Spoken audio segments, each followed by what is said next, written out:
Welcome to Alaska Weather, a production of Alaska Public Media and the National Weather Service, Alaska Region. Produced and broadcast daily from the studios of KAKM, Alaska Weather provides complete forecasts, public, marine, and aviation for all of Alaska. Alaska Weather is made possible by the following sponsors.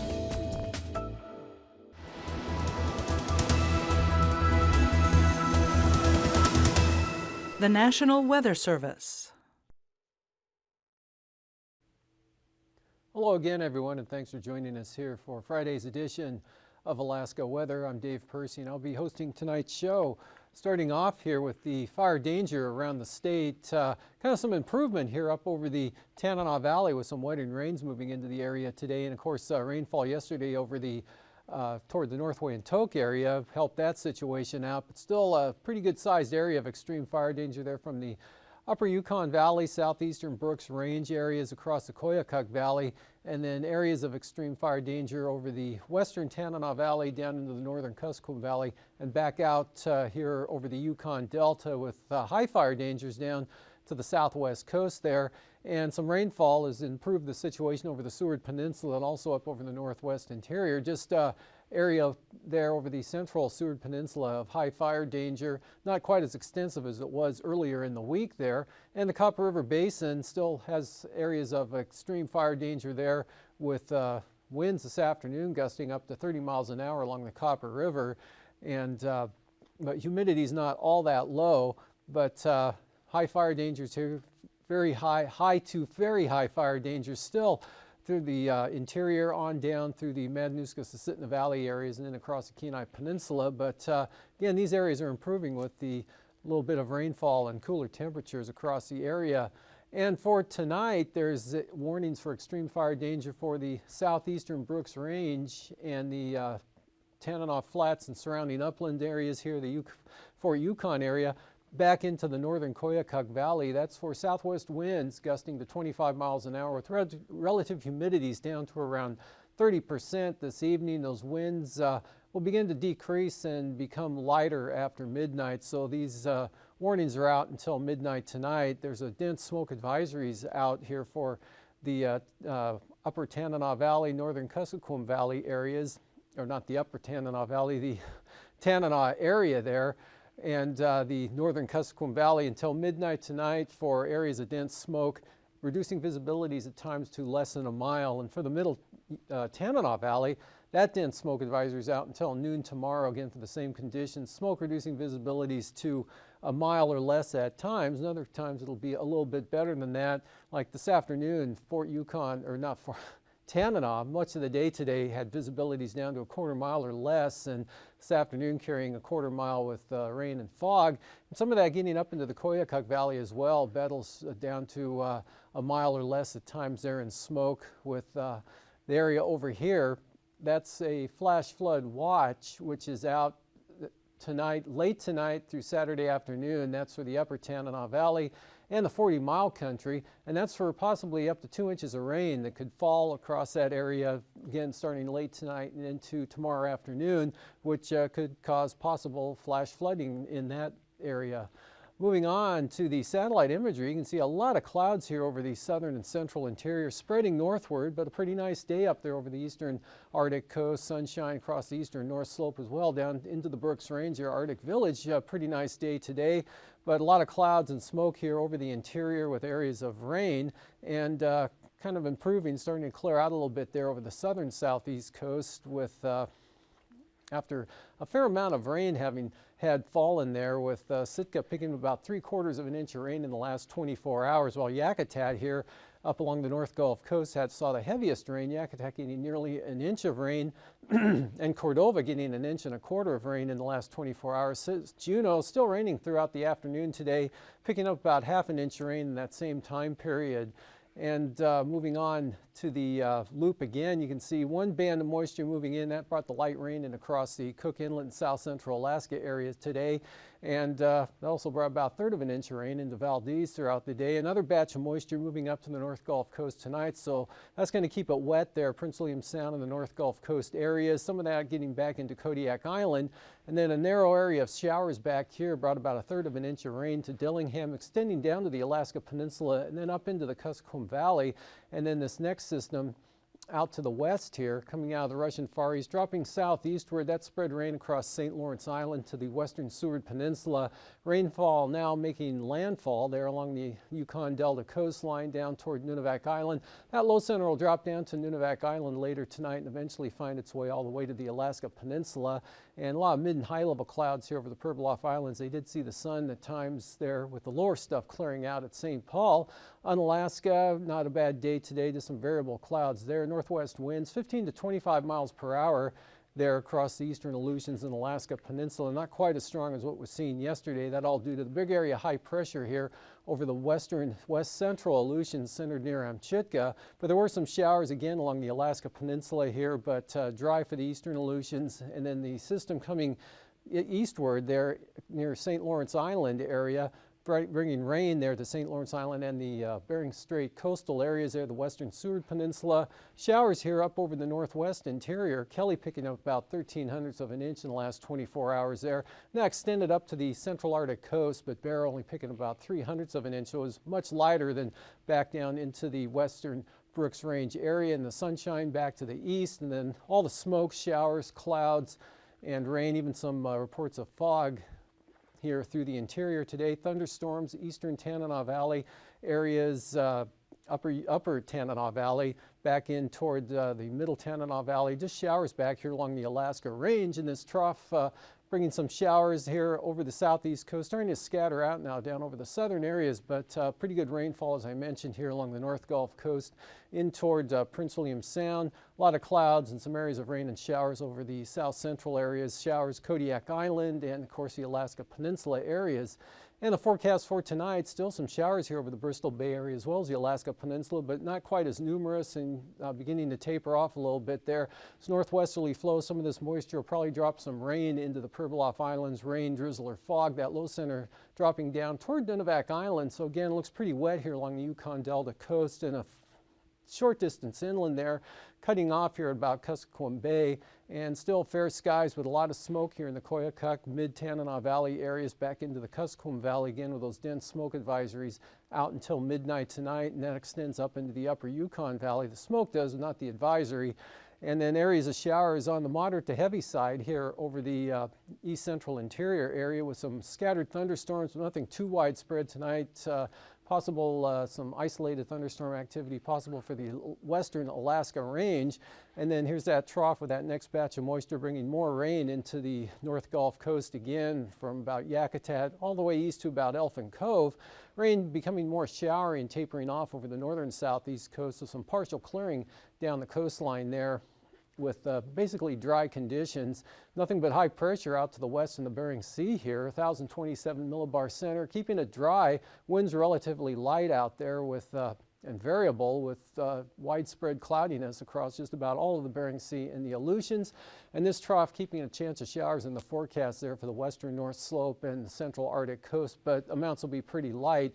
Areas of low clouds and fog possibly forming here on the eastern Arctic coast. More likely, though, that'd be back toward the west with general onshore flow. Tomorrow, high pressure ridging along the coastline there. That'll tend to allow any low clouds and fog to increase a little bit over what it was today, especially on the east side there. Still some scattered showers up along the north slope and locally into the central Brooks Range areas with scattered thunderstorms again. Western Alaska Range down into northern Bristol Bay, the Kilbrook Mountainous areas there. Also over the eastern interior from about Eagle up toward Fort Yukon. Again, the showers moderate to heavy at times there over the upper Tanana Valley and the 40-mile country where that flash flood watch is currently in effect, and still rain periods of here for the North Gulf Coast, south to north flow trough right along the coastline. Scattered showers back into the central and northern panhandle, staying dry with some partial clearing down to the south, Ketchikan, Annette, and those areas. Heidelberg looking pretty good tomorrow. And again, the scattered showers here for the Aleutian Range. Rain for Kodiak Island with that 1,006 millibar low moving northward and bringing some more moisture in from the east there. as it moves westward, bringing more rain there to the state airport. We'll see the heaviest amounts of rain, lighter amounts back to the southwest of the island. And this low dropping a little bit farther south now, south of Nunivak Island, taking the rain, just some leftover showers behind over the Yukon Delta, but rain down along the Alaska Peninsula into the eastern Aleutians, rain, fog, drizzle, nothing really heavy at all, but pretty widespread, should cause some marginal to IFR flying conditions here for the peninsula and eastern Aleutians. Showers back up toward the Pribilofs. High pressure in the next front beginning to increase those winds there over the western Aleutians. Probably spread some rain in. The first front dissipates, a stronger one shows up here just to the south there. So look for small craft advisories, east winds to 30 knots for the western Aleutians for Sunday in the forecast there. High pressure now centered over the central Bering Sea.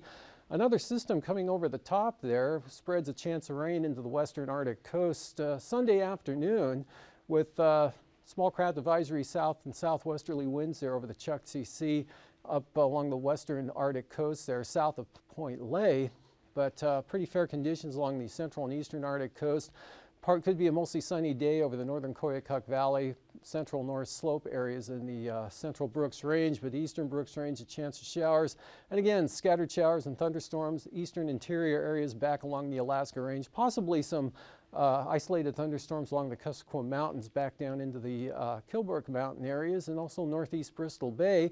But it stays wet there for Kodiak Island for Sunday, and showers, a pretty good chance of showers here along the North Gulf Coast as well as south central Alaska, Prince William Sound, Copper River Basin, just a risk of some isolated showers. Still looking at those southerly winds again both tomorrow and Sunday, kicking up into that 15 to gust 25 mile per hour range with some possible gusts up to 30 miles an hour in the afternoon. But generally Sunday looking pretty dry, invariably cloudy, partly sunny conditions there for the southeast coast. Some areas will see more sun than others. Just looks like all the showers will be back toward Yakutat and to the west. Temperatures this afternoon down that way were in the upper 50s to lower 60s, 61 at Klawock and Port Alexander, 59 in Sitka. Juneau had 56 today, but Skagway's up to 63. Mid-50s here along the North Gulf Coast with 54 degrees at Cordova, 55 in Valdez. Mid to upper 50s for northern Cook Inlet, but Homer did push up to 61. 56 down at Kodiak, 66 degrees in the Susitna Valley there at Talkeetna. Gulkana 64 with those gusty south winds, 59 at Northway, but 68 at Bettles, and then 64 with all the smoke there at Fairbanks, and even more smoke, heavier smoke over toward Tanana, 60 degrees, 65 up at Bettles today, at Fort Yukon at 68, and Anatuvik at 64. 40s there along the central and western Arctic coast, mid-50s to the east, and cooler upper 30s here for Cape Lisburne and Point Hope, but generally in the 40s over the Kotzebue Sound area and the Seward Peninsula, although Golovin was up to 54, and mid-50s to lower 60s here over the southwest interior with Mokoriak at about 52. Pribilofs had 50s this afternoon, lower 50s for the eastern Aleutians, mid to upper 40s for the western and central Aleutian areas, and upper 40s to mid 50s here for the Alaska Peninsula. Lows tonight in the upper 40s to lower 50s across the southeast coast, and that same temperature pattern set up here across southern Alaska. Mid to upper 50s up over the upper Yukon Valley, and then lower 30s back along the western Arctic coast down into the Noatak Valley areas where the colder air aloft is locked into the area up there. Otherwise upper 30s to lower 40s for the lows, and for the highs tomorrow, 60s southwest interior, 65 to maybe 75 of the warmest conditions here over the Koyukuk Valley and the Yukon Flats areas, were lower to maybe mid 70s are possible. Otherwise upper 50s to upper 60s here across the southern part of the state, and about the same there for the southeast coast. Flying weather, marginal VFR, mostly due to smoke here from the Kuskokwim Valley up through the central interior to the upper Tanana Valley areas, and also possible marginal VFR along the eastern and western Arctic coast, with IFR here from southwest Prince William Sound down into the east side of Kodiak Island and then out over the Gulf of Alaska. It'll be generally a VFR day there across the southeast coast tomorrow, with a lot of IFR here for the Alaska Peninsula. All that moisture coming southward, IFR possible there, or probable for the eastern Aleutian areas, with marginal VFR extending all the way out to just about the Komodorskis.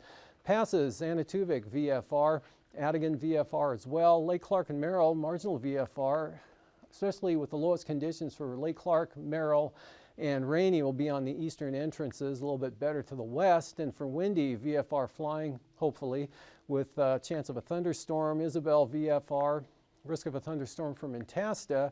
Tanita should stay open. Portage, marginal VFR, again like today, IFR on that eastern entrance. And for Chilkoot and White, marginal VFR becoming VFR before noontime.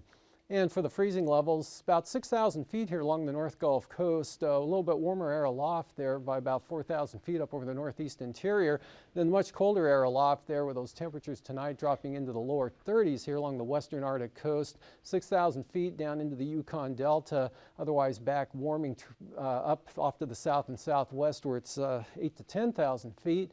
And looking at the icing possibilities here with that mass of moisture dropping southward, Alaska Peninsula and the eastern Aleutians look best for the icing, as well as the North Gulf Coast and the east side of Kodiak Island. Upper level windfold chart, a big trough aloft here with one center there over Bristol Bay. Northerly winds 55 to 80 knots there through the Bering Sea.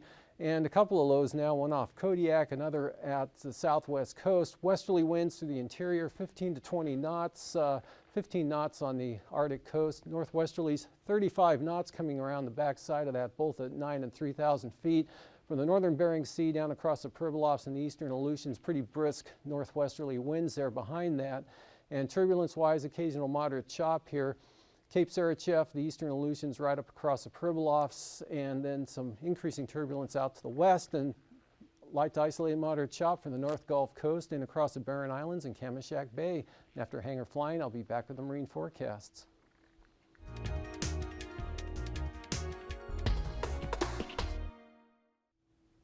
Good evening, everybody. I'm Mary O'Connor, Secretary of the Board of Directors for the Alaskan Aviation Safety Foundation, and in my day job, I manage the Aviation Safety Program at the National Institute for Occupational Safety and Health. This evening, we are honored to have on our show Ms. Millicent Hoeppner. She is an aviation accident investigator with the National Transportation Safety Board here in Anchorage. She's a new arrival in Alaska, so congratulations on the job and welcome to the show. Thank you, Mary. Millicent, you're a pilot. Can you tell us how you got started in aviation? Well, I went to college at Louisiana Tech University, and I had some friends that were in the aviation program, and I thought it sounded fun, so I picked it up as my minor. I took my first flight and immediately went and changed it, and I was hooked, and so I graduated with a degree in professional aviation. And you had never been in a small airplane until you went to college? Nope, never before. Like I say, it just sounded fun, and at the time that I joined the program, there was a lot of students, so it took me a while before I could get an instructor, and I just kept showing up to the airport. And like I say, the first flight, and I was sold. That seems to happen to a lot of people. They either get addicted in a later stage in life, or they grow up wanting to be a pilot, and that's all they know and want to do. One flight was all it took for me. Good. Can you tell us what you were studying with the professional pilot program, what you learned there? It covered everything from aviation. We would do, obviously ground classes that took us through private and instrument and commercial courses. And then you would go to the airport, say in the afternoon after classes, and then you would fly and work towards those ratings. While I was in college, I also worked on the ramp, so I fueled airplanes and parked them and just really immersed myself in any type of aviation that I could. And then when I graduated, I became a flight instructor at that school. Okay. And you went to the National Transportation Safety Board after that. How long have you been with them? Well, after I graduated with my professional aviation degree, I went and got another aviation degree in air traffic management from Texas State University, and I went from there to my internship with the board. So I started with the board as an intern, and I did that for about 4 months. Then I went and I did that at headquarters. Then I went into the regions where I volunteered, and then I went back to headquarters and worked in their response operations center as a watch officer. And then from there, this position opened up in Alaska, so I was able to achieve this dream of becoming an investigator. So headquarters is in Washington, D.C. Correct. And the idea of living in such a busy place, so close to government, scares a lot of people. Was that when you thought, like flying, you just did it once and you thought, oh, this is wonderful, I want to stay doing this for the rest of my career? Yes, as soon as, when I started the internship as the board, I really knew nothing about the board. Right away, I fell in love with the mission of the board and all the people there that work so hard and really believe in aviation safety and believe in what they're doing, and they want to make things safer for all pilots and in other modes of transportation. But that was where I became hooked with the board. And what types of jobs did you do while you were at headquarters? Well, that's when I started off in operations. So I worked with the pilots and air traffic control and weather.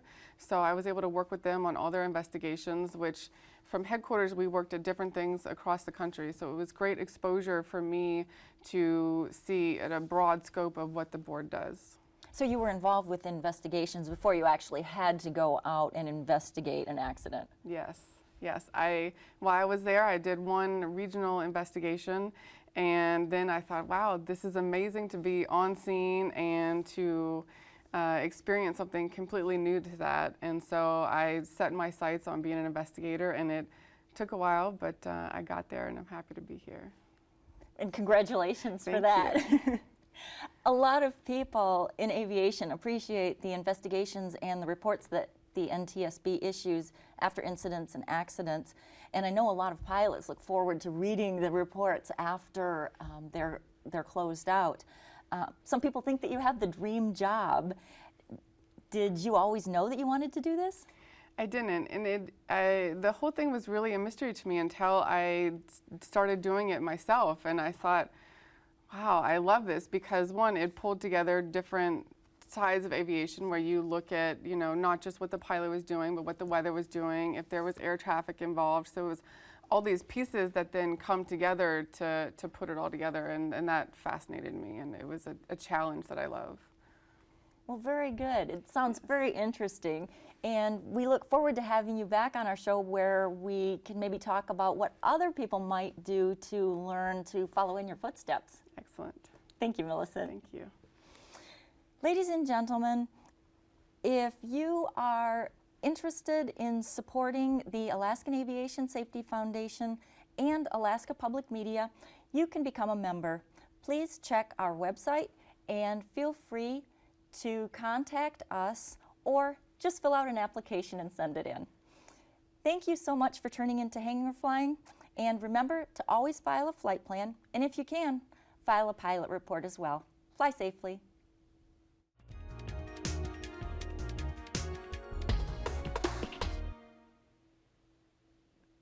Welcome back. Well, southeast winds to the central and north coast tomorrow here up to 20 knots. Lighter winds and more southerly as you head down the coastline there. Lighter, more variable over the central and southern inside waters, but Lynn Canal, northern Lynn Canal, southerlies at 20 knots in the afternoon, 4-foot seas.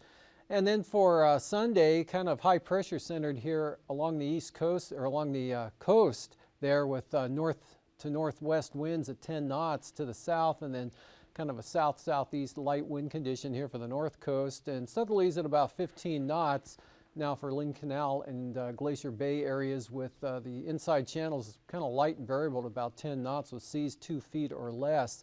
And for the Kodiak Island area here, light variable winds 10 knots with 5-foot seas, but northeast winds to 30 knots there for the Barren Islands, and easterlies at 25 knots. Small craft advisories also for the North Gulf Coast from the east-southeast. Prince William Sound easterlies at 15.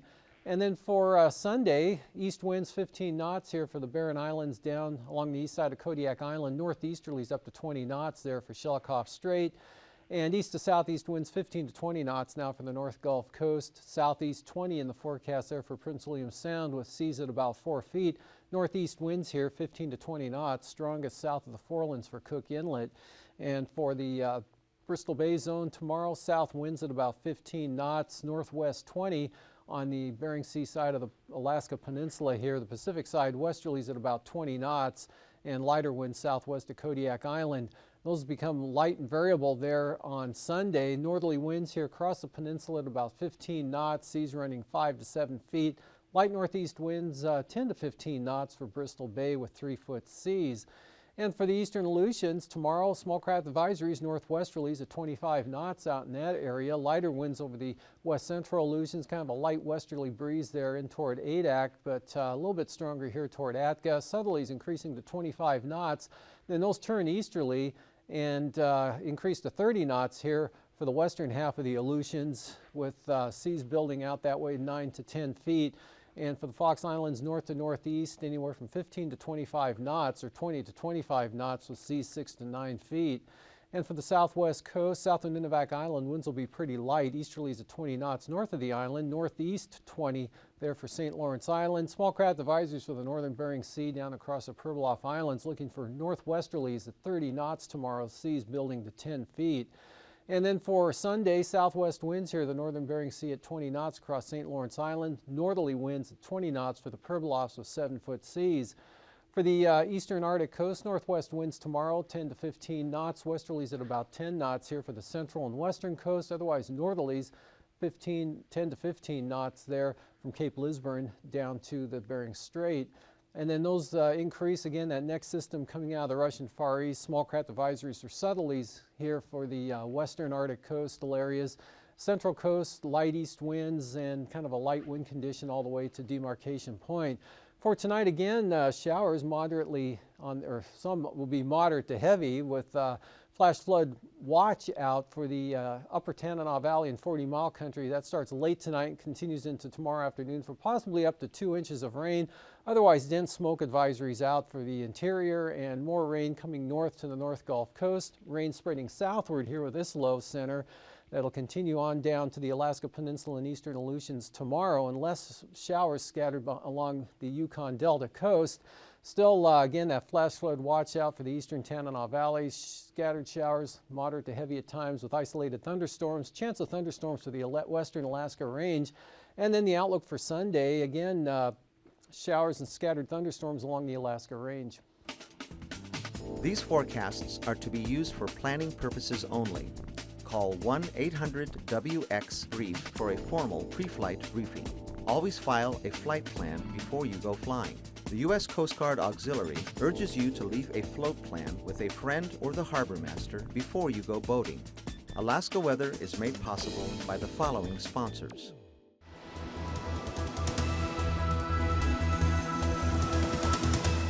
The National Weather Service.